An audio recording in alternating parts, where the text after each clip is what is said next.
Well, welcome back to the Piney Woods Homestead, y'all. We're getting on the mini today and doing some clearing down here at the big in-ground garden. We've got an expansion that we're wanting to do, and today's work serves two purposes. Not only are we going to open up the woods, doing a clear cut, y'all, but I've also got some pines in here that need to come out for a milling job. I've got a guy that wants quite a bit of lumber to do a project, and these pines need to come out anyways. Plus, we split up all of the off-grid cabin wood, so we need some more timber to build that off-grid cabin with. So today, we're gonna hop on the mini and get some brush out of here. It's too windy to cut trees. Some guys are great, much better than I am, and they don't mind cutting in the wind, but when you've got, see if you can see up here, when you've got trees that are 80 foot tall, 24 inches in diameter at the base, I just don't like cutting in wind. I'll save that for early in the morning or late in the evening when I can get them down and they're gonna fall where I intend for them to fall. Guys, thanks for stopping in at the Piney Woods. Hit that old like and subscribe if you hadn't, and if you have, as always, we appreciate you. I'm gonna hop on this machine and y'all gonna get to see it work a little bit, or me working the machine. All right, y'all, what you're seeing right here is me taking out the understory on this garden extension. I thought I'd try narrating, kind of picked that tip up from my buddy Tony over at Ozarks Epic out in Arkansas. He narrates a lot of his video. Just to give you an idea, this is an 8,000 pound Kubota KX033-4 mini excavator, and it does all the work you could ever want to do on a homestead or for small clearing jobs, you name it. And you can tow it behind a ton pickup truck. And so it's very nimble, easy to get into tight spaces, and I just love operating it. And I'm very thankful that we have it to earn a living with, as well as expand our homestead. So you're seeing understory being removed, and then we'll get into some bigger stuff here in just a little bit.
You need about 6 sets of eyes when you're doing this kind of work, y'all, because clearing can be dangerous because you've got stuff that's just interlocked, interwoven. And up here I'm sorting, y'all, what you saw me dragging out. Anything that's big enough and species specific enough for firewood, I drag it up here.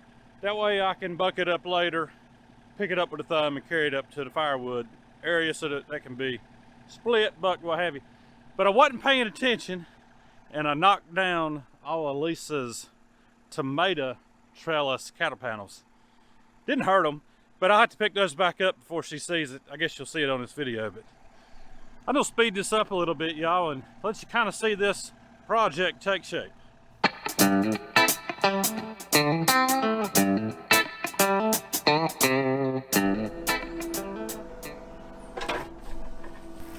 I'm gonna show y'all right here the safest way to take down a young pine. This pine wasn't getting much sunlight. It's probably 20 years old and about 50 or 60 feet tall, but not big around really enough for any sawmill lumber. I may get a few 2x4s out of it. But I just dig around the base of the stump just to loosen up the roots, and then you're going to see me reach up and push this pine right over.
Y'all, I'm running a 12-inch bucket on the machine here. That's what I like to use when I'm doing clearing projects, digging stumps, digging water lines, anything that requires a narrow bucket. You just can get much better force when digging through roots and debris when you use a smaller bucket doing this type of work. Y'all, it's just a beautiful Carolina sky blue day today. A little bit of wind, but dry. And it's been wet all winter long here at the Piney Woods. So we're just very grateful that the rain has stopped for a little bit and we can get some projects started.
Y'all, that pine was stubborn. It was locked in between a few other trees, so it took me a little bit of time to kind of snake it where I wanted it to go to push it out so I could buck it up later. But now that that thing's out, it goes a little bit quicker. Y'all, to most people, that pine that I just pushed over and broke the top out of and pulled up here would be pulpwood. But for me, I'll get a couple of 2x4s out of that. Not many, but a couple, and the rest of it I can split to burn, you know, campfire wood.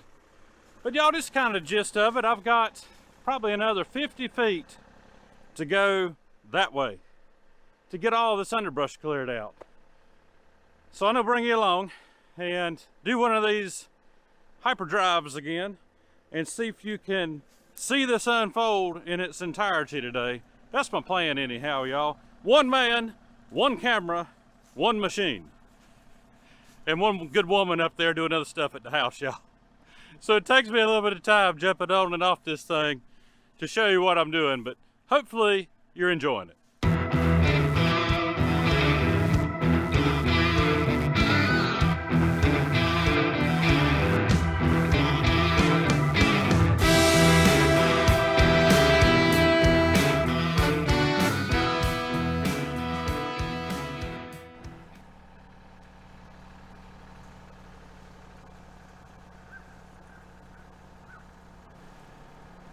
Y'all, somebody with really good eyes will be able to see that red-tailed hawk. I was hopped off the excavator just for a minute, and I looked up and it was a red-tailed hawk, beautiful, up in top of one of these pines. And I was able to get a little clip of him flying off over the garden spot. But y'all, this is working out really good. It sure beats clearing with livestock. We've tried that before, you know, with the pigs. When we first got pigs, the original plan was just to grow a few out to butcher and let them clear a spot that I wanted to make a deer food plot in. And over time, we just decided to start raising hogs, and that's how we got into it. Not that we hadn't done it throughout our lives, watching my dad do it, and Lisa's family raising beef, but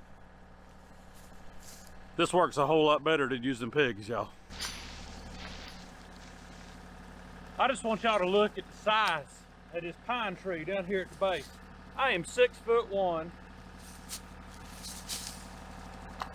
and I can't reach nowhere near all the way around this thing.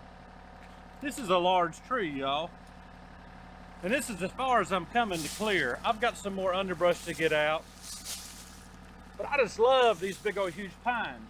These are your breeding pines. They're the ones that are going to repopulate after I'm long dead and gone and nobody wants to garden. It'll help reseed all this and more pines will come up. But that's just kind of how it works, y'all. But beautiful, beautiful timber out here. And some of it, unfortunately, has to come down because it's got some beetles in it. But we'll be taking a few of those out as time goes on. Well, y'all, I've already gotten quite a bit done today, and it's not even really lunchtime yet. And I've been working out here for maybe 2 hours. I've had you out here with me. Just getting all of this undergrowth out, underbrush, stuff that's going to have to be burned or composted down over time. Getting out some firewood, stuff that we can use. We try not to waste anything, y'all. Everything that comes out of here is going to be reused at some point for another purpose. And y'all, the whole point of this project, as I told you, is to open up. We're going to expand the garden spot. Plus, we needed more sunlight in here. And the sun in the afternoon, after about 1 o'clock, 2 o'clock, hardly any sunlight was getting on our garden. But this is going to open it up, and we'll get that afternoon sun as well as midday. And it's just going to help everything grow that much better down here. And there's about 5 or 6 nice pines and a couple of nice poplar that'll come out to be milled. Guys, y'all have a good day, a great week, and Lord willing, we'll see you on the next one.